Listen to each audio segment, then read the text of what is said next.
Dando continuidade, então, nós estamos estudando, já chegando nos finalmente do nosso estudo de Apocalipse. E nós vimos, só recapitulando rapidamente, eu disse lá no domingo, não no domingo passado, antepassado, que os capítulos 17, 18 e 19, eles formam um conjunto onde é tratado sobre as igrejas, a falsa igreja do anticristo, a falsa religião, denominada de Meretriz, Babilônia, e a verdadeira igreja, que é a igreja triunfante, que é a igreja gloriosa, que é a igreja de Cristo, que nós vamos entrar no estudo dela hoje, nesta manhã, no capítulo 19. No capítulo 17 é descrito, então, que a Meretriz, ela é sustentada, apoiada pelo anticristo. Ela será, né, já que está para o futuro, ela será apoiada, totalmente ajudada pelo anticristo e os seus aliados. Aqueles 10 chifres, 7 cabeças, são 10 reis que darão todo o apoio ao anticristo, aquele líder mundial que haverá. E a religião será talvez uma das maiores aliadas. Porque sempre na história da humanidade, sempre desde os grandes impérios, especialmente, a política e a religião sempre foram muito associadas. Vocês vão se lembrar do Império Babilônico, sob Nabucodonosor. Eles sempre reivindicaram para si o serem reconhecidos como deuses.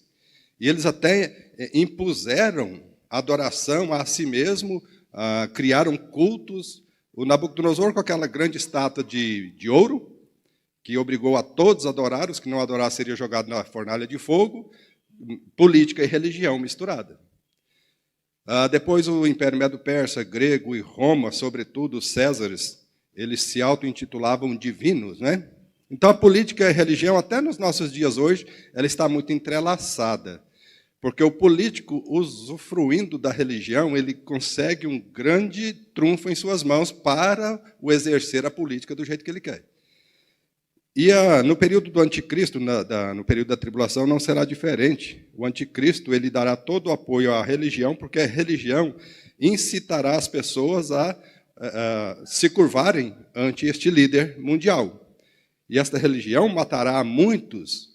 Esta igreja, essa falsa igreja, matará todos aqueles que se opuserem ao anticristo.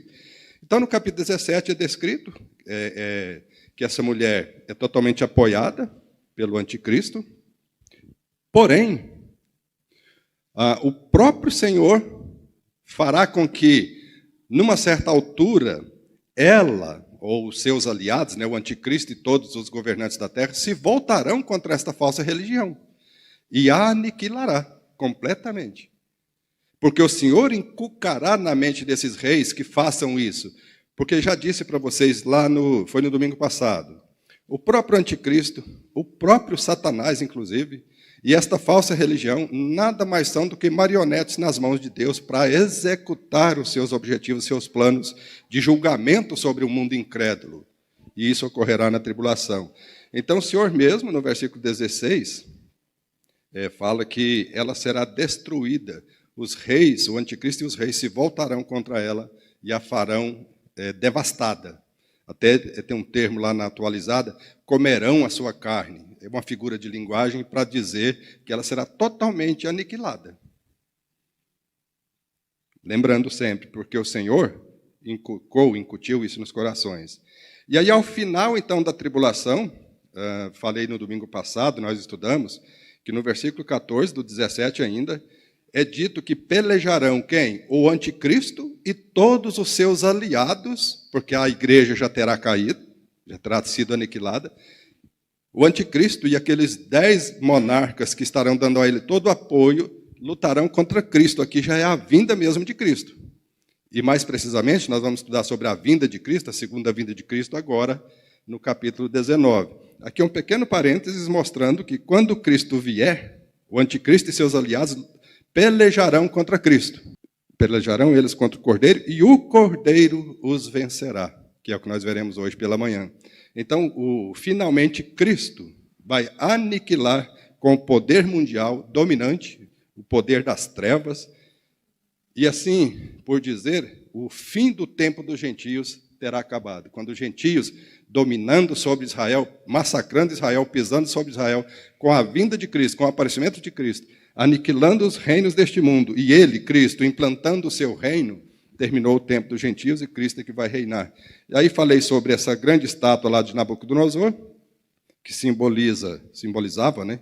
E simboliza todos os impérios que já houveram e esse domínio gentio sobre o povo de Israel.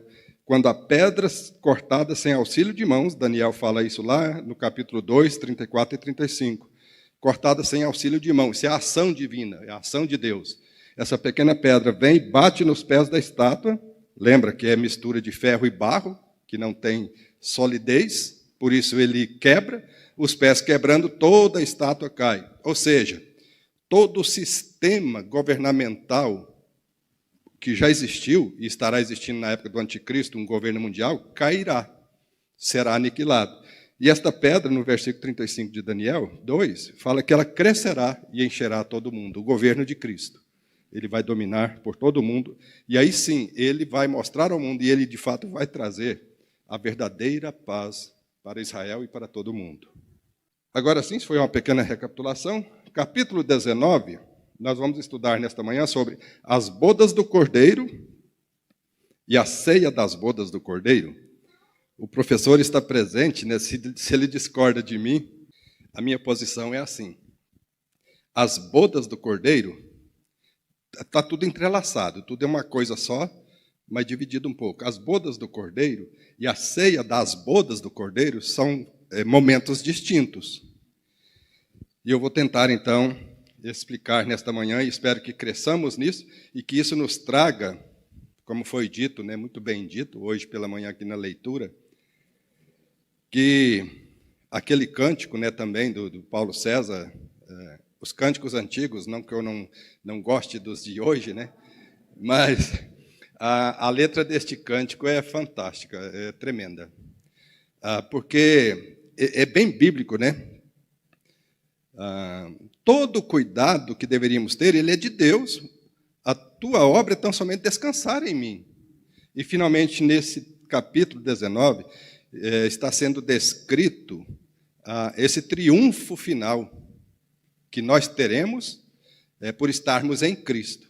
Isso deve encher nosso coração de alegria, de ânimo, mesmo em face de tantas lutas, de tantas dores, e da própria morte física, por que não dizer assim, né? Porque ela não é o fim, mas o triunfo, a esperança, a bendita esperança que nós temos em Cristo Jesus deve encher nossos corações acima das dificuldades que são reais. Que são reais. Quem vai dizer que ficar internado vários dias com falta de ar, pensando, será que eu vou conseguir respirar para viver? Isso traz angústia, isso traz desespero. Esses irmãos que estão lutando com quimioterapia, com câncer que curou um tumor, mas apareceu outros nódulos para ali, isso traz desespero, isso traz dor. É real, a dor é real. Querer negar a realidade de uma dor é utopia. A dor é real, mas os meus olhos não podem sair de Cristo, né? E esse texto traz, então, esse desfecho glorioso e vitorioso que teremos, já temos, por estarmos em Cristo. Capítulo 19, de 1 a 6, diz assim: depois destas coisas, então é óbvio, né, mas deixe-me ajudá-las. Depois destas coisas, quais coisas? A descrição da falsa religião, do capítulo 17, de como ela era aliada do anticristo, de como Deus incutiu no coração do próprio anticristo e dos seus líderes para destruí-la. E depois, no capítulo 18, até esqueci de mencionar agora, o lamento dos habitantes da terra pela queda da Babilônia. Não, esse lamento não é interessante. Esse lamento não foi ou não será por causa da religião em si ter sido destruída, mas pelo prejuízo que eles sofreram pela queda desta falsa religião. Porque no capítulo 18 é descrito quanto muitos se enriqueceram às custas da falsa religião. E sempre foi assim. Isso aqui é uma descrição lá da época da tribulação, desta falsa igreja lá. Mas a falsa igreja sempre, o falso cristianismo sempre foi assim. Ele é mais visando lucro, ele é mais visando enriquecimento dos seus líderes do que o bem-estar dos congregados. E quando isso acaba, o prejuízo vem e aí o lamento. Então, depois destas coisas, né, da queda da falsa igreja, ouvi no céu uma como grande voz de numerosa multidão, dizendo: Aleluia! Ou seja, louvai ao Senhor, né? Aleluia significa isso. Louvores sejam dados ao Senhor. Por quê? Porque a salvação e a glória e o poder são do nosso Deus. Não é da falsa religião, que terá imperado lá no período da tribulação. Não será do anticristo, aquele monarca que conquistou o mundo como líder ideal, que o mundo via como um líder ideal, e o mundo anseia já hoje por um líder mundial. Essa semana eu ouvi, o mundo necessita de um líder mundial. Reportagem séria. O mundo viu a queda da falsa Babilônia. Nessa altura, o mundo viu a queda do anticristo, do falso profeta e de todos esses reis que assessoraram o anticristo. Esse versículo está dizendo isso. A salvação e a glória e o poder são do nosso Deus e não destes aí. Porque eles foram aniquilados por esse Senhor, o Senhor Jesus. Porquanto verdadeiros e justos são os seus juízos. Esta descrição, isso é uma analogia aos Salmos, né? Os Salmos falam muito disso, o Salmo 119, então. Os juízos do Senhor são justos e igualmente desejáveis. Os juízos do Senhor, os justos juízos do Senhor. Ora, isso até é redundância. O justo julgamento. Julgamento já pressupõe justiça, ser justo. Condenar o culpado e inocentar o inocente. Mas quando fala que os justos juízos, verdadeiros e justos, são os juízos do Senhor, a maneira do Senhor julgar nunca foi e nem nunca será parcial. A falsa religião terá sido aniquilada, como foi estudado no capítulo 17, porque o Senhor incutiu isso nos corações dos reis e do próprio anticristo, porque ele a julgou como ela merecia, como ela deveria ser julgada. O Senhor julgou o anticristo, como nós veremos ainda aqui nesse capítulo, e o falso profeta, e os lançou no lago de fogo. Eles vão inaugurar, eles terão esse prazer, né, de inaugurar o lago de fogo, que ainda está vazio até hoje. Esse juízo, esse julgar do Senhor foi totalmente verdadeiro e justo, reto. Não há ninguém, nunca houve e não haverá ninguém que seja capaz de um juízo, de um julgar, até mesmo das nossas vidas como crentes, reto, senão o Senhor Jesus. Por isso que nós precisamos nos entregar sempre a Ele. É por isso que Davi falou, lembra disso? Senhor, sonda meu coração e vê se há em mim algum caminho mau. Porque ele sabia, Davi, que o Senhor sabe julgar, e julgará com certeza retamente. Então, julga-me, porque o Senhor olhará e limpará em mim tudo aquilo que o desagrada. O juízo e o julgamento do Senhor são perfeitos. Pois julgou a grande meretriz, aniquilou-a, mesmo que por mãos do próprio anticristo e dos seus aliados. Mas é o Senhor, Ele é que julgou e aniquilou, que corrompia a terra com a sua prostituição espiritual, no caso, né? E das mãos dela vingou o sangue dos seus santos. O Senhor é justo nesse sentido. Quando você se sentir, e você vai se sentir assim muitas vezes, até entre nós crentes, nós vamos ser injustiçados muitas vezes.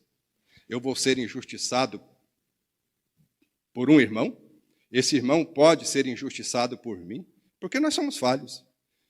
E o Senhor vai nos julgar retamente, ao crente de uma forma, né?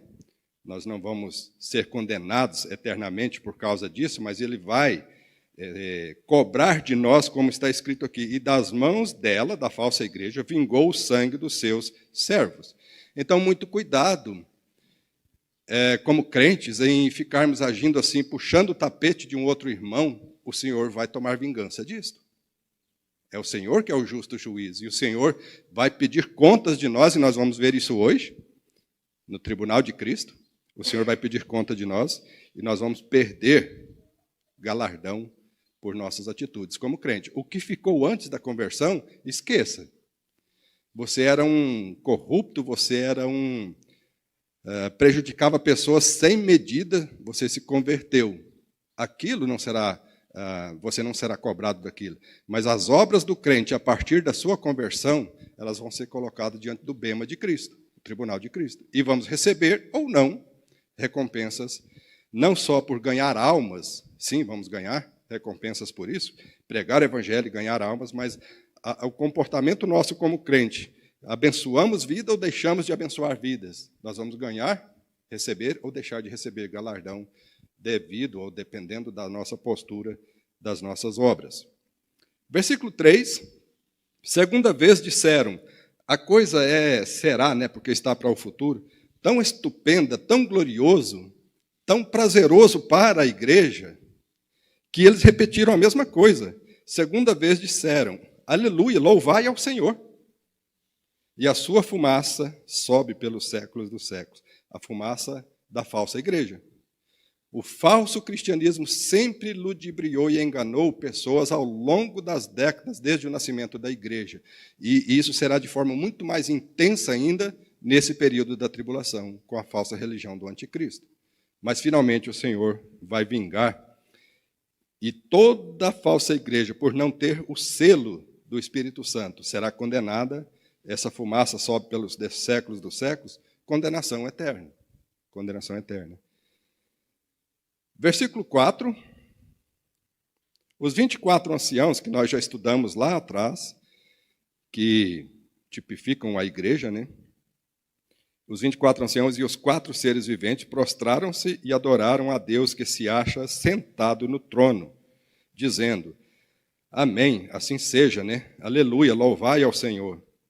Versículo 5, saiu uma voz do trono exclamando, dai louvores ao nosso Deus, todos os seus servos, os que o temes, os pequenos e os grandes. Todos, pessoa importante, pessoa nobre, pessoa simples, adulto, criança, grandes e pequenos, aqui é mais no sentido de status, mas crianças e adultos, podemos pensar assim também, deem louvores ao Senhor, dai louvores ao Senhor, àqueles que o temem, porque é isso que a igreja faz, né? Mesmo em meio à luta, mesmo em meio a sofrimento, a igreja deve louvar ao Senhor, e ela louva com toda a sua limitação, como ouvimos hoje na abertura, quantas coisas nos trazem temores, né? E a gente dá a ansiedade começa a tomar conta, foi bem modesto, né? A ansiedade às vezes toma conta totalmente do nosso coração, mas mesmo em meio a essa ansiedade, esse temor que assola os nossos corações, nós confiamos no Senhor. Ele sabe disso. E Ele conhece a nossa estrutura, e Ele não nos condena por isso, mas com amor Ele fala, para de se preocupar, meu filho, confia em mim. O crente confia no Senhor, e o crente dá louvor tão somente ao Senhor, não como os incrédulos fazem, buscando recursos, solução em coisas, em imagens, em cultos errados.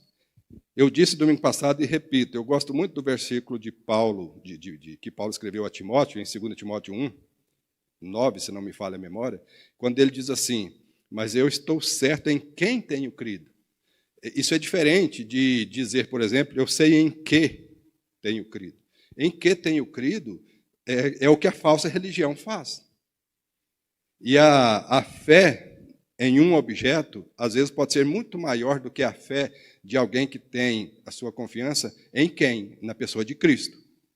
A minha fé é na pessoa de Cristo, e ela é vacilante. Mais do que a fé daquele indivíduo que lançou aqueles aviões nas Torres Gêmeas dos Estados Unidos. Aquela fé é muito maior do que a minha. Mas eles estão fiados em quê? Numa coisa e não numa pessoa. E mesmo que sejam alguns em pessoas, não é uma pessoa que pode, de fato, dar a ele a salvação e a paz eterna e a vida eterna, como eles supõem que isso seja. Versículo 6. Então ouvi uma grande... Desculpa, eu olhei para lá, perdi aqui. Então ouvi uma como voz de numerosa multidão, como de muitas águas, e como de fortes trovões, dizendo, aleluia, pois reina o Senhor nosso Deus, o Todo-Poderoso.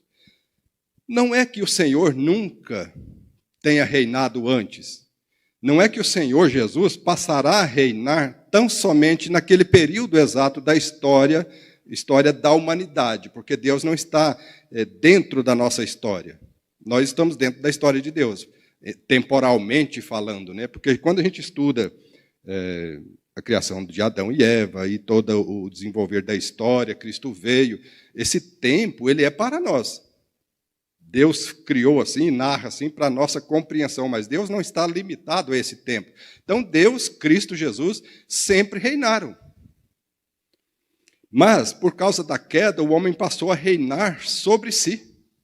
Ele próprio reinar, a parte de Deus. Foi isso que Adão disse, né, mesmo que não com palavras, quando ele desobedeceu, ele e Eva, e comeram o fruto da árvore da vida. Deus reinava sobre eles soberanamente. Satanás os induziu ao erro e deu a eles a ideia, o entendimento de que eles poderiam governar as suas próprias vidas. E eles creram nisso, e isso seduziu-os de uma tal forma que eles então quiseram comer aquela fruta. E é isso que passou a ocorrer. Durante a história da humanidade, o homem querendo viver à parte de Deus, embora ele seja o Senhor de todo o universo. O homem não se submete a isso e quer ele próprio reinar sobre sua vida. Eu não vou abrir lá, não vou voltar lá para o Salmo 2, mas vocês depois pensem, leiam, meditam no Salmo 2. O Salmo 2 ele é um salmo messiânico, é um salmo profético, falando sobre essa vinda de Jesus para estabelecer o seu reino. E quando isso ocorrer, ele está dizendo, ai daqueles, estou parafraseando, né? Porque os gentios pensam coisas vãs e os monarcas dizem, sacudamos de nós as suas algemas, não se submetendo ao senhorio de Cristo. O mundo não se submete, o mundo quer viver a parte de Deus desde a queda do homem. É como se eles dissessem, como se os que ainda não creram em Jesus, né, nós somos capazes de reger, de governar a nossa própria vida, mas não é, ninguém é. É nesse sentido que o versículo está dizendo, pois reina o Senhor nosso Deus, agora sim ele vai reinar absoluto, até mesmo sobre aqueles que têm resistido a ele. E é isso que o Salmo 2 lá fala, que comecei a citar para vocês. Eles rejeitam. Aí um dos versículos diz assim, mas ri-se dele aquele que habita os céus. Porque ele sabe que isso é uma ignorância, que eles não são capazes, e que a seu tempo o Senhor virá e mostrará isso a eles, que quem governa sou eu. Quem é capaz de governar a sua vida sou eu e não você. Mas até esse ponto aqui da história, quando Cristo vier para estabelecer o seu reino, o homem, a humanidade, estará sacudindo dos seus ombros o governar de Cristo sobre ele. Ele quer governar a si próprio. Versículos 7 ao 10. E eu já pulo o quadro. Aquela mesa bonita ali é a ceia das bodas, ilustrando a ceia das bodas, que é o que vem agora no versículo 7 ao 10. E no próximo slide eu quero esclarecer um pouco com alguns textos também. Alegremo-nos, exultemos e demos-lhes a glória, porque são chegadas as bodas do Cordeiro, cuja noiva, esposa, a si mesma já se ataviou. Pois lhe foi dado vestir de linho fino, finíssimo, resplandecente e puro, porque o linho finíssimo são os atos de justiça dos santos. Então me falou o anjo, escreve, bem-aventurado aqueles que são chamados à ceia das bodas. Então aqui já é outra coisa. As bodas, e agora está falando da ceia das bodas. E quando isso se dará? Vamos ver já já. Bem-aventurado aqueles que são chamados à ceia das bodas do Cordeiro. E acrescentou, são estas as verdadeiras palavras de Deus. Aí agora João dizendo, né, prostrei-me aos seus pés para adorá-lo. Ele, porém, me disse, vê, não faças isso. Sou o conservo teu e dos teus irmãos, que mantém o testemunho de Jesus, adora a Deus, pois o testemunho de Jesus é o espírito da profecia. Quem está dizendo isso aqui é Jesus. E a ratificação, o selo de autenticação desta palavra é o Espírito Santo que está revelando isso. Essa palavra é verdadeira, é profética, porque é o Espírito Santo que está atestando isso. Isso de fato vai acontecer. Cristo vem, vai estabelecer o seu reino e ele vai governar sobre todo mundo e a igreja com ele, como nós veremos a seguir. Então vamos lá. Eu gosto de fazer, sempre gostei de fazer em peniel riscando, né? Ajuda a nossa mente a pegar e acompanhar o raciocínio. Como falei, a história ela é para nós. para a nossa compreensão, a sequência histórica, ano 1000, 1100, 1200, 2021, isso é para nós. Deus está fora do tempo. A gente tem que entender isso. Mas para a nossa compreensão, quando se dará isso aqui, esse desfecho dos versículos 7 ao 10? Vem a história de Israel, chega naquela cruzinha, Cristo veio ao mundo para estabelecer o seu reino, ele já veio ali para estabelecer o seu reino, porém ele foi rejeitado, ao invés de subir num trono, ele subiu na cruz, ele teria mesmo que morrer. Eu não vou entrar no mérito da questão agora, mas o reino já era para ser estabelecido ali, para ter sido estabelecido ali. Israel rejeitou, Israel foi posto de lado, Deus não desamparou Israel e ignorou Israel, Israel não tem mais nada a ver no plano de Deus, tem sim, Deus voltará a trabalhar com Israel, mas desde a rejeição, Israel foi posto de lado e Deus passou a trabalhar com a igreja. Então aquele período da cruz, até onde está escrito arrebatamento, é o período que estamos vivendo, é o período da igreja. Quando ocorrer o arrebatamento da igreja, estou falando isso para explicar as bodas do Cordeiro e a ceia das bodas do Cordeiro. Tentem acompanhar. Terminado o tempo da igreja, que só o Senhor sabe quando isso ocorrerá, a igreja será arrebatada e encontrará com Cristo nos ares. Durante os 7 anos da tribulação, então Cristo estará com a igreja nos ares. Os mesmos 7 anos da tribulação, a igreja com Cristo nos ares, porque ela fora arrebatada no início da tribulação.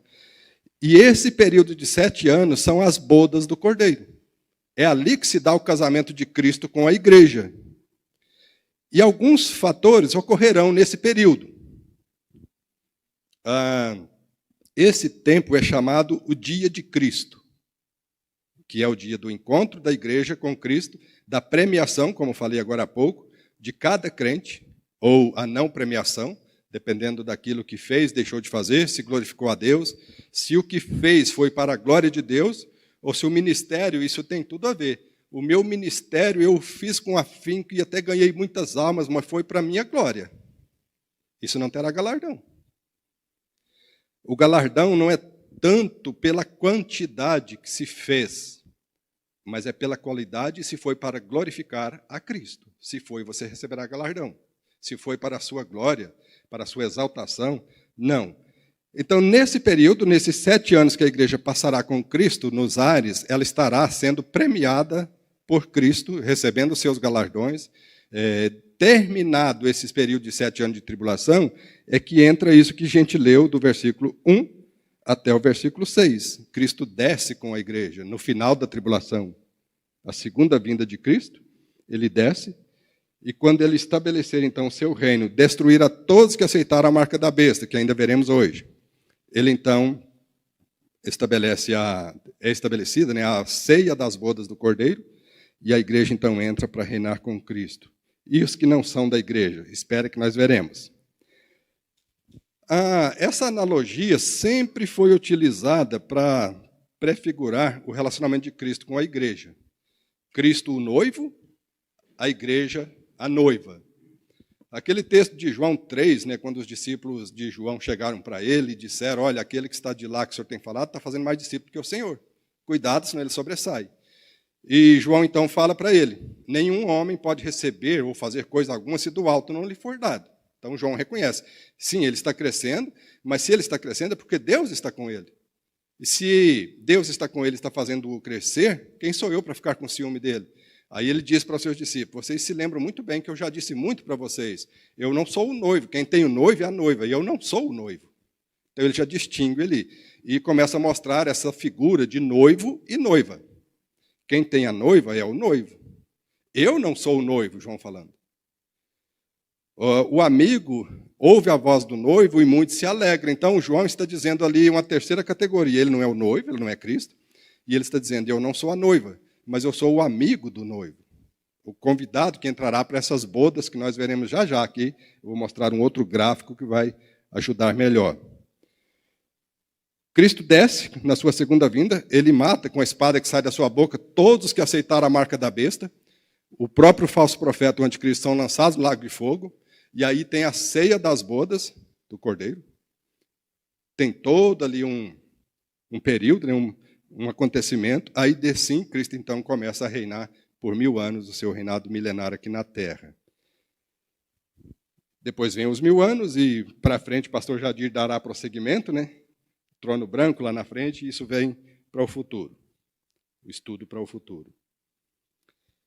Muito bem.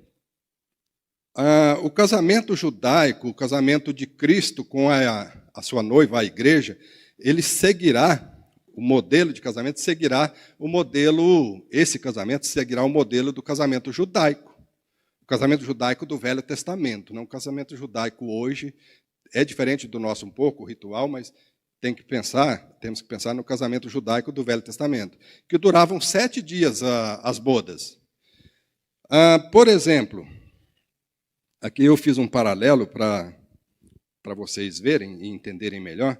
O casamento judaico, o pai escolhe a esposa para o filho. Lembra de Abraão enviando Eliezer para buscar uma noiva para Isaac? Aquilo é um tipo de Deus, Abraão, Isaac, o noivo Cristo, o Eliezer, o Espírito Santo, buscando a Rebeca, a noiva, a igreja, é um tipo da igreja. E depois, quando chegou que Isaac foi se encontrar com ela, lembra que ele saiu a caminhar e encontrou com ela no meio do caminho.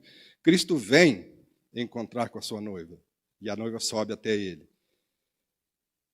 Então, de cá, o casamento judaico. De lá, do lado direito, em Cristo nós fomos escolhidos por Deus. João 6,37, Efésios 1,4, fala que em Cristo nós fomos escolhidos por Deus. Nós formamos um só corpo com Cristo, porque Deus enviou seu Espírito para nos fazer um só corpo com Ele. A segunda parte aqui, comparando, assume-se o compromisso de noivado. Deuteronômio, Moisés explica isso, mas eu quero ir para Mateus 1,18. Basta só lembrarmos aqui do casamento de José com Maria. Vocês lembram o processo? Por que muitos acham estranho até? Não acham estranho, não compreendem muito bem, porque não estuda esse modelo de casamento judaico. Quando José e Maria estavam ali, e ela achou-se grávida pelo Espírito Santo, José e Maria não eram oficialmente casados ainda, eles não viviam maritalmente ainda, porque tinha todo aquele processo de 7 dias de tempo, de noivado.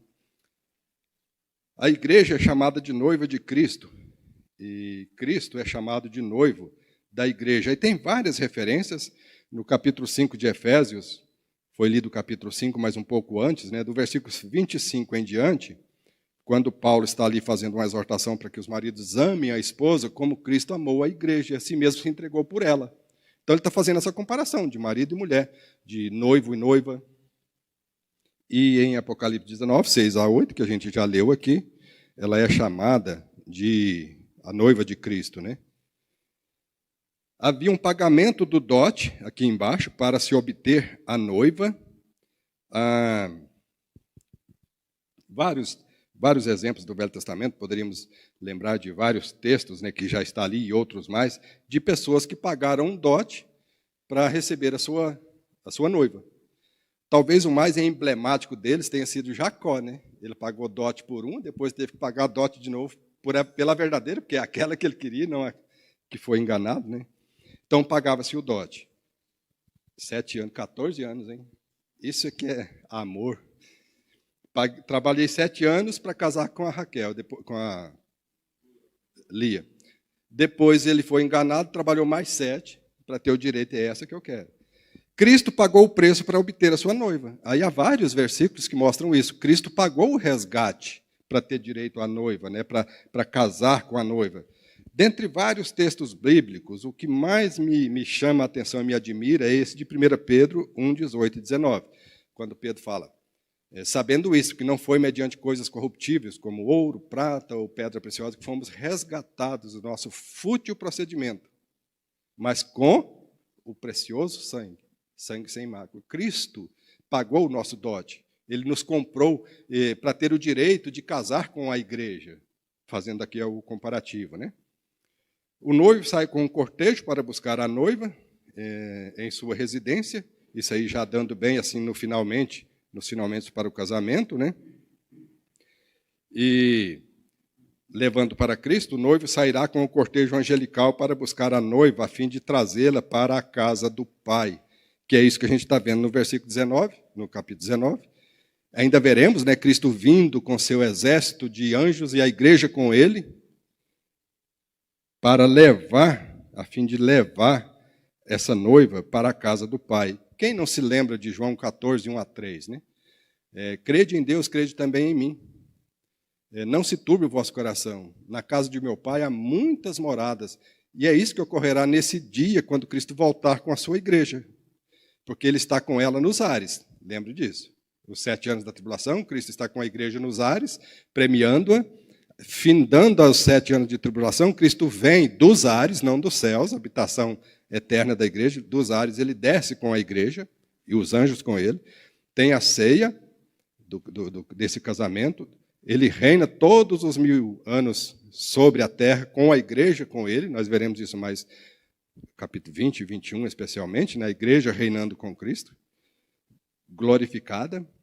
E aí será a união eterna desta igreja, da igreja gloriosa, triunfante, com Cristo, quando, ao final de tudo, ele voltará com ela para os céus, a Nova Jerusalém, a habitação de Cristo. É isso que fala em 14, 1-3, né? Cristo e a sua igreja habitando para sempre, na gloriosa Nova Jerusalém, a habitação eterna da igreja, né? O tempo da celebração do casamento, de 7 dias. Dentre várias histórias que poderíamos citar aqui para ilustrar isso, aquele enigma, né, que Sansão colocou para os seus inimigos e para a própria Dalila,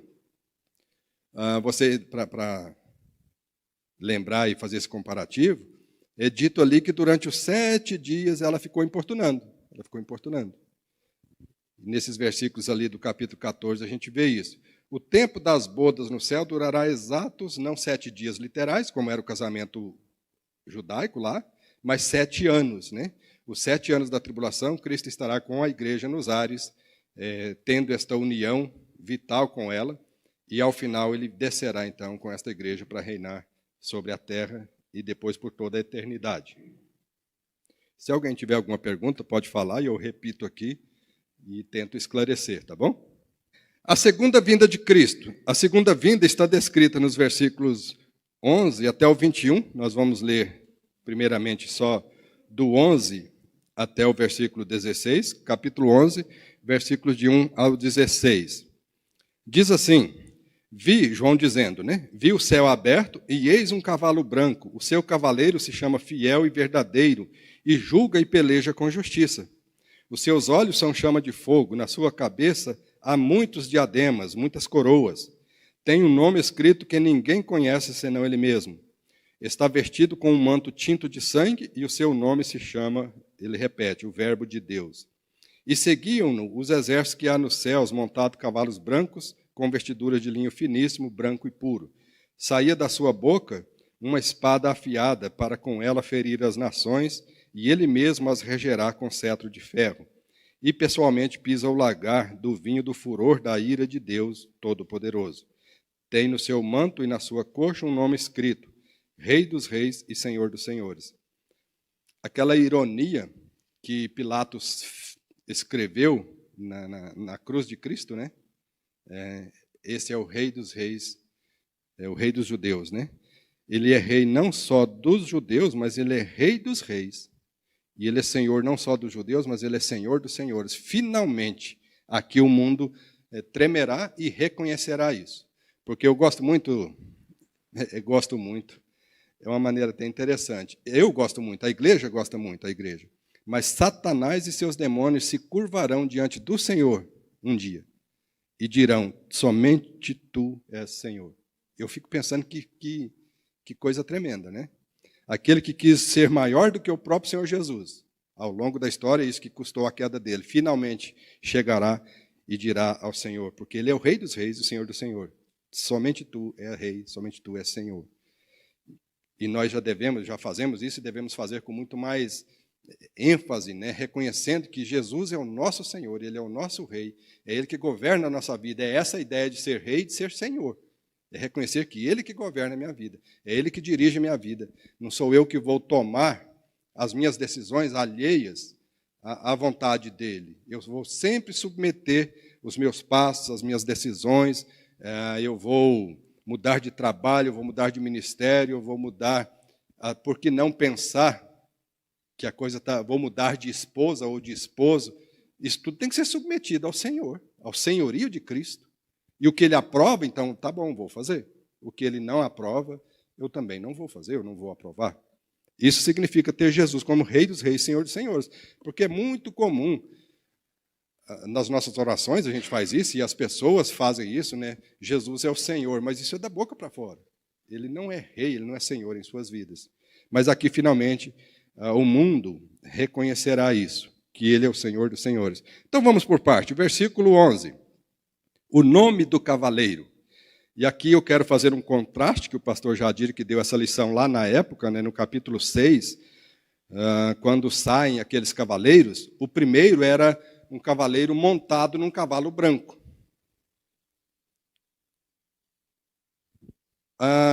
E alguns dizem lá que aquele cavaleiro é Cristo. Não é, em hipótese alguma, por algumas razões. Ele está com um arco e uma flecha na mão. Isso fala de guerra, que é o que aconteceu, o que veio sequentemente depois ali. Ele não veio reinar e nem trazer paz. Reinar ele veio sim, mas ele não trouxe paz. Aqui, esse cavaleiro é chamado de fiel. Aquele cavaleiro lá não recebe nome nenhum. Apenas diz que é um cavaleiro montado num cavalo branco. A única coisa que combina é o cavalo branco. E por quê que combina só o cavalo branco e por que ele se manifestou daquela forma? Para enganar o povo na época da tribulação, porque ele, de fato, se manifestará como sendo o Cristo, que o mundo, que os judeus especialmente estavam aguardando. Ele vem dissimuladamente num cavalo branco para pensarem que ele é o Cristo, mas tão somente isso aí imita. Aqui, esse cavaleiro é chamado de fiel e verdadeiro. É um nome bem próprio e único de Cristo. Cristo sempre no Velho Testamento, no Novo mais ainda, ele é retratado assim, como o verbo, como fiel, como verdadeiro, como aquele que traz a imagem de Deus, porque ele é o próprio Deus, e julga e peleja com justiça. Isso não é retratado daquele primeiro cavaleiro lá. O que se seguiu depois daquele cavaleiro montado no cavalo branco foi desgraça. Cavalo vermelho, cavalo preto, cavalo amarelo, fome, peste, espada e morte. Então não é, esse aqui sim é o verdadeiro Cristo que está vindo para reinar. Outra descrição deste cavaleiro, versículo 12, os seus olhos são chama de fogo. O que significa isso? Pensando na cena em si, que ela se assemelha àquela cena que João viu no capítulo 1, que nós já estudamos também, lembra? João, quando ele se achou na ilha de Patmos, ele ouviu atrás de si uma voz como de muitas águas, isso para prefigurar a voz poderosa, tremenda, né? Quando ele virou para ver, aí ele descreve a figura humana que ele viu. Um varão, cabelo branco, né, longo, para falar da sua eternidade, olhos de fogo, uma cinta de ouro à altura do peito, realeza, ele veio para reinar, pés como de bronze, fala de juiz, ele vai julgar, que é o que estamos vendo aqui, continuaremos a ver. Então, esse Cristo, visto agora por João, que de novo, descendo, e descrito assim, como tendo chamas de fogo, seus olhos com chamas de fogo, isso significa que nada escapará ao seu juízo. Ninguém escapará. Aí você precisa voltar sua mente para Mateus 24, 25, até antes mesmo, né, outro texto, 23 de Mateus. Muitos naquele dia dirão, mas Senhor, em teu nome expulsamos demônio, fizemos cura. Lembra desse texto? Aí o que Jesus, lá no Evangelho, ele explicando, o que ele dirá? Apartai-vos de mim para o fogo eterno. O juízo de Jesus. Mas se ele fez cura, Jesus pode pensar, espera aí, deixa eu avaliar direito aqui, vai que eu estou enganado, né? De repente ele é um dos meus. Não, com Jesus não haverá esse titubear assim. O seu juízo, os seus olhos como chama de fogo, simboliza que nada escapará. Eu fiz isso, Senhor. Não, não fez. Está condenado. Quem fez, quem confiou nele, não precisa ficar tentando provar, ele sabe já também. É isso que significa os seus olhos como chama de fogo. Ainda no versículo 12, é dito que na cabeça desse verbo, nesse que chama fiel e verdadeiro, há muitos diademas, há muitas coroas. Aquele cavaleiro do cavalo branco lá do capítulo 6 fala que ele tinha de fato uma coroa. E tinha, porque o anticristo ele virá com um certo poder, comparando com Deus um certo poder, porque para nós humanos ele vem com um poder extraordinário, como nunca houve nenhum monarca com tamanho poder na história da humanidade. Nem os Césares de Roma, nem Nabucodonosor, como já falamos, nem os gregos, nem os persas, mas Cristo vem não com um diadema, mas com muitos diademas, poder total, que é aquilo que descreve no final do versículo 16, a gente viu, ele é o Rei dos reis e Senhor dos senhores, reino absoluto. Ele não tem uma medida de poder para reinar, ele tem todo o poder para reinar. Não um diadema, não uma coroa, mas várias coroas, porque coroa fala de realeza, né? Verso 13, está vestido, quando fala que tem um nome escrito que ninguém conhece, quem conhece ao Senhor é o Senhor. Isso aqui para mim é outra coisa fantástica, tremenda. Na eternidade nós contemplaremos ao Senhor Jesus, nós contemplaremos a Deus, né? Pai, Filho e Espírito Santo, porque teremos sido purificados e estaremos na presença do Senhor. Aí a nossa mente humana finita fica tentando criar situações, né, de conhecer a Deus. Porque conhecer, você chega num limite, dentre algumas coisas. Você conhece isso aqui, chegou no limite, você já conheceu na sua totalidade, não tem mais o que conhecer. Mas mesmo entre nós, isso não é muito real. Eu tenho 38 anos, casados com a Sônia. Só quem está aqui para entender. Quando eu falei eu tenho 38 anos, aí eu fui meditar para ver se é mesmo, casado com a Sônia. A Jussara falou, tá bom, porque pareceu que eu estava dizendo que eu tenho 38 anos. Mas eu, na verdade, é pouca diferença. 40 para 38 é pouca coisa, né? Tá bom. Gente, eu não conheço a Sônia, não conheço, no sentido de ter esgotado o meu conhecimento acerca da Sônia. E nem vice-versa, nem ela a meu respeito. E nem os que fazem bodas de ouro, bodas de diamante, não chegam a um pleno conhecimento. Sempre se surpreende, sempre se surpreende. E quando fala que ele tem um nome que ninguém conhece, não ele mesmo, nós teremos a eternidade para conhecer a Deus. E para conhecer a Deus e usufruir tudo que ele tem preparado para nós, que a Bíblia fala. Porque nem coração, nem mente viu, nem olhos viram, e nem entrou na mente de ninguém o que Deus tem preparado para aqueles que o amam. Nós não precisamos esperar aquele dia para conhecer a Deus. O que ele tem revelado para nós, a gente já deve buscar a conhecer isso agora. Não é só quando chegarmos lá. Mas a verdade é que a eternidade, não tem como a gente mensurar a eternidade, né? Que eu estou falando de tempo aqui, o tempo é para nós, Deus não precisa. Na eternidade nós não teremos tempo. Então dizer que nós teremos a eternidade para conhecer a Deus, a nossa mente não alcança, né?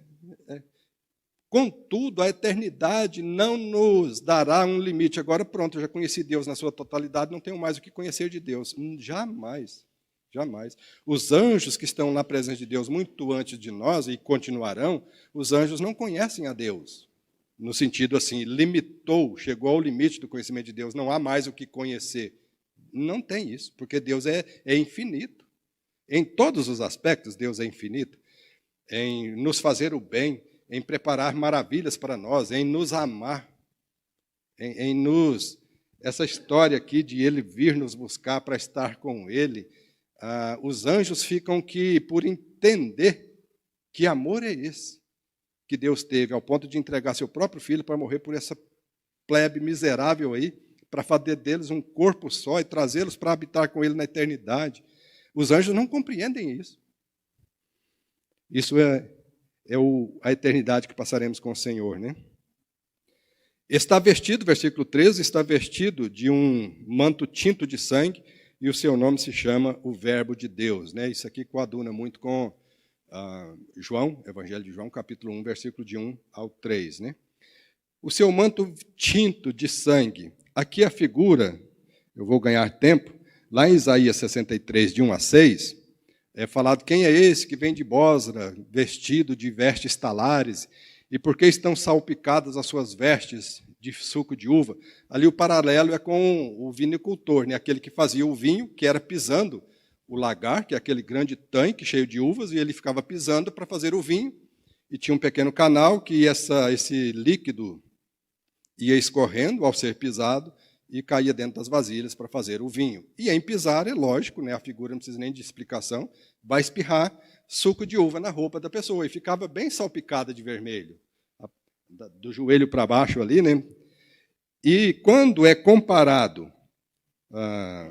a veste de Jesus tinta com sangue desse que pisa o lagar, é porque na batalha do Armagedon, Cristo vai esmagar os inimigos, aqueles que aceitaram a marca da besta. Ele vai aniquilá-los. Não é que literalmente a roupa dele vai ficar vermelha, né? Mas é para mostrar que ele vai matar a todos que aceitaram a marca da besta. É a ira de Deus sendo derramada sobre os incrédulos. Ira essa que nós, os seus filhos, estamos isentos, porque a ira que cairia sobre nós já caiu sobre Cristo quando cremos nele. Esses, por nunca terem crido em Jesus, reconhecido a Jesus, mas reconhecido a besta ao invés de reconhecer a Cristo, lá no período da tribulação, quando Cristo vier, a sua ira será incendida sobre eles. A ira de Deus só não cai sobre aqueles que creram em Cristo, porque essa ira foi desviada para Cristo. Isso é a figura lá do tabernáculo, né, e da tampa do propiciatório também. Versículo 13 ainda, o seu nome se chama o Verbo de Deus, né? É para dizer que ele sem ele nada do que foi feito se fez, sem ele esse julgamento não ocorreria, porque ele é que vai julgar. E em João 6:33, começa no 33, acho que vai até mais para frente, que diz isso. Porque o Pai a ninguém julga, mas ao Filho confiou todo o julgamento. Porque foi Cristo quem morreu na cruz para pagar os pecados. O Pai poderia fazer isso, é claro. Deus Pai poderia fazer isso, mas ele confiou ao Filho porque foi o Filho que pagou. O Pai enviou o Filho. O Filho é que morreu na cruz e ressuscitou, pagando o preço pelo pecado. Agora o Filho é que tem, por assim dizer, o direito de julgar: vinde benditos de meu Pai, porque creram nele, apartai-vos de mim para o fogo eterno, porque rejeitou a mim que paguei o preço por você. Por isso é ele que tem o direito desse julgamento. Verso 14, Cristo desce com a sua noiva, a igreja, e com milhares de anjos, né, com ele, para essa batalha. E para estabelecer também o seu reino e celebrar, né, a ceia das bodas de Cristo com a igreja. Versículo 15. Cristo sozinho executará esse juízo. Embora a igreja esteja com Cristo, ela descerá com Cristo, né? Redundância nunca é demais para ensinar. A igreja está descendo com Cristo naquele momento. Então ela vai julgar, e há versículos na Bíblia que nós haveremos de julgar os anjos, né? O mundo e os anjos, nesse momento, quando Cristo descer com a sua igreja. A igreja há de julgar no sentido de estar com Cristo, ser um corpo com ele e ter descido junto com ele. Mas quem vai dizer: apartai-vos de mim, isso é o julgamento literal. Vinde, bendito de meu Pai, apartai-vos de mim. Quem fará esse juízo é Cristo. E o texto que nos ajuda a entender isso com clareza é esse mesmo de Isaías 63, dentre muitos outros, né? Isaías 63, de 1 a 6. No 6 diz assim, eu vou recitar: o lagar eu pisei sozinho. Aquela profecia está falando de Cristo. O lagar eu pisei sozinho. Isso é figurando que o juízo, a sentença, não será dada por nenhum dos crentes. Não será dada por nenhum dos anjos que estarão com ele, voltaram com ele. Mas essa sentença quem estará dando é Cristo, porque ele é o Senhor dos senhores, o Rei dos reis e o juiz que julga com retidão. É ele que fará esse julgamento. E Cristo, finalmente, é o Senhor dos senhores, né? E Rei dos reis, finalizando o versículo 16. A batalha do Armagedon. Tem tanta coisa, né? Como mencionei. Na ceia das bodas. A ceia das bodas é o banquete propriamente dito, né? Deixe-me citar, o pastor pode voltar aqui e dar mais detalhes depois. Terminada a tribulação, então Cristo volta com a sua igreja glorificada, corpos glorificados, e estabelece o seu reino. Tem a ceia das bodas. E quem vai participar da ceia das bodas? A própria igreja que estará ali, o noivo que estará ali, Os salvos da tribulação, que não aceitaram a marca da besta, entrarão para o milênio, os que estiverem vivos. O tempo está acabando, depois ele pode esclarecer isso melhor. Terminada a tribulação, Cristo chegou, os vivos da tribulação que aceitaram a marca da besta, vamos por parte, serão aniquilados. Todos. Os que não aceitaram e ficaram vivos até o final da tribulação, entrarão com Cristo para o milênio com corpos normais. Pessoa que vai casar, ter filhos e trabalhar para viver, eles entram para o milênio, a igreja estará lá também, porém com corpos glorificados. Como assim corpos glorificados? Você tem que voltar sua mente para o corpo de Cristo após a sua ressurreição, os 40 dias. Era um corpo que estavam todos trancados e ele apareceu ali, conversava com eles. Porém, era um corpo que podia ser sentido, lembram disso? Jesus comeu, não por necessidade fisiológica, mas ele comeu. Aí aqui para mim não, né? Para aqueles que vivem pelejando com dieta, pode comer à vontade, que não vai ter perigo. Cristo comeu, então isso para mim é um retrato claro de que vamos ser assim, nós vamos comer no milênio, mesmo que tendo corpos glorificados, porém não estaremos mais sujeitos à morte física, acabou, estamos glorificados. Então os salvos da tribulação entrarão com corpos naturais para reinar com Cristo no milênio. Os que morreram na tribulação, crendo em Cristo, ressuscitarão.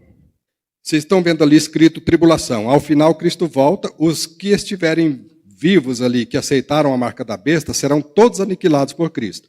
Os que não aceitaram a marca da besta e ficaram vivos até o final, entrarão com Cristo para a ceia das bodas, para participar da ceia das bodas.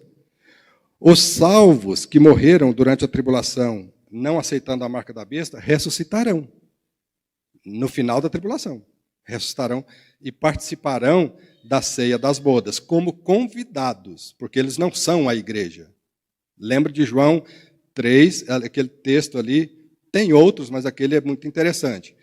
Quem tem a noiva é o noivo, e eu não sou nem a noiva nem o noivo, eu sou amigo do noivo. Então, João viveu na época da lei, na época do Velho Testamento. Ele não faz parte da igreja, João Batista. Ele entrará ali para participar da ceia das bodas como convidado, como os salvos da tribulação, que entraram com corpos normais, os salvos que morreram vão ressuscitar e entram, e os salvos do Velho Testamento ressuscitam nesse tempo aí também, no final da tribulação. Abraão, Moisés, Isaac, Jacó, e até antes mesmo de Israel, Abel, Noé, esses ressuscitarão no final da tribulação, e entram como convidados para a ceia das bodas do Cordeiro, que estará efetivando finalmente o casamento dele com a igreja glorificada. 17 até o 21, terminando aqui. Então, vi um anjo posto em pé no sol e clamou com grande voz, falando a todas as aves que voam pelo meio do céu: vinde, reuni-vos para a grande ceia do Senhor. Essa ceia aqui é outra coisa, viu?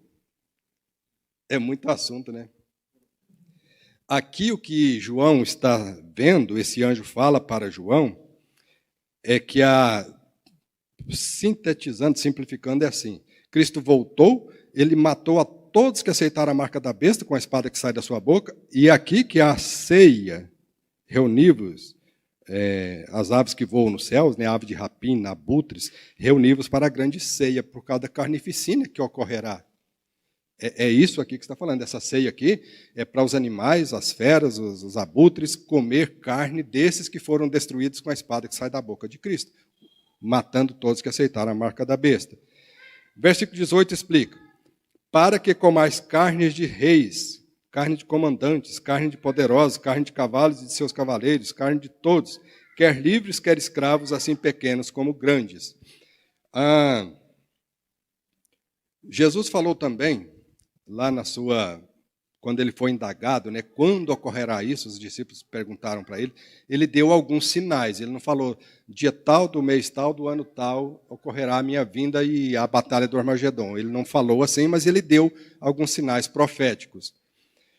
Quando dizerem, eis aqui Cristo, ou ele ali, não vos acrediteis, porque não será assim a vinda do Senhor. será como um relâmpago, como essa que a gente está descrevendo. Porque esta aparição, ei-lo aqui ou ei-lo ali, será a maneira do anticristo. Ele aparecerá assim. E o mundo o aceitará como sendo o verdadeiro Messias. Muitos deles, né, aceitarão e o adorarão como tal. Mas a aparição de fato de Cristo não será assim. Será de uma vez, como um relâmpago.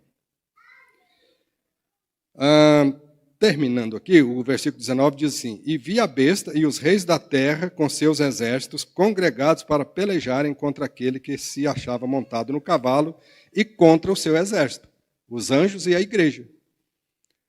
Porque a igreja será visível desses exércitos, embora glorificada, ela será visível. Os anjos serão visíveis desses exércitos que virão contra